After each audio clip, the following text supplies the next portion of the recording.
Hi everybody, this is Dave from Dave's Garage 249.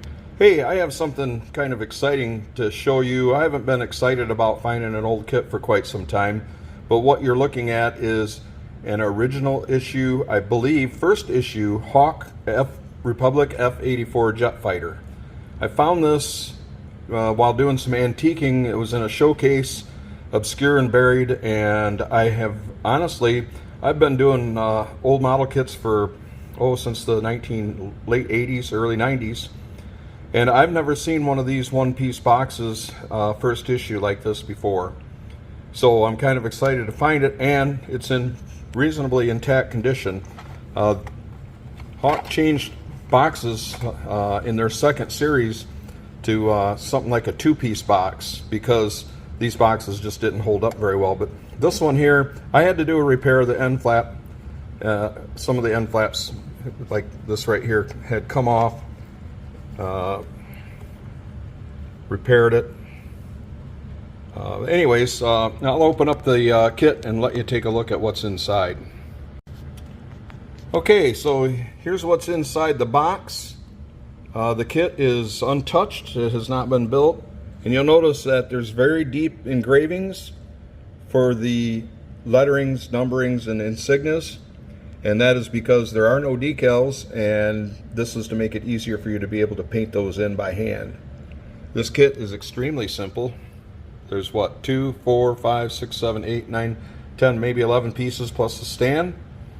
It was a fairly accurate representation, and the instructions are super simple too. I'll get those out and show you. So here's the instructions for this model. It just simply says, study the sketch, place all the parts on a work table. There's no tree, everything's been de-treed. If you intend to paint, we suggest painting the various parts before any assembling is done, except the interior of the cockpit. Paint is molded in a proper base color, and all other colors are to be applied as indicated in the above sketch. So there's your insignia colors. Also, at the bottom here is a list. This is how I know that this is pretty much a first issue. Here's the other kits that Hawk had at this time, and I believe, I'm not a total expert, but I believe that this is from the late 1940s, probably 1949, somewhere in there is when they were doing these kits.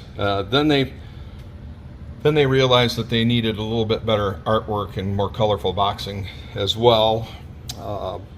But I'm just really feel fortunate to have found this kit, and I think it's a piece of history, and I wanted to share this with you that I feel pretty happy to be the owner of this.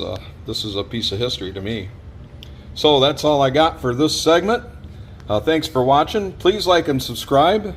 I'm doing many different things. Next video I'll be updating you on some of the work I've been doing on the Belvedere, and it's going to be a hot long summer. So anyways, tickle that like button, subscribe, and I'll see you on the next one. Thanks for watching Dave's Garage 249.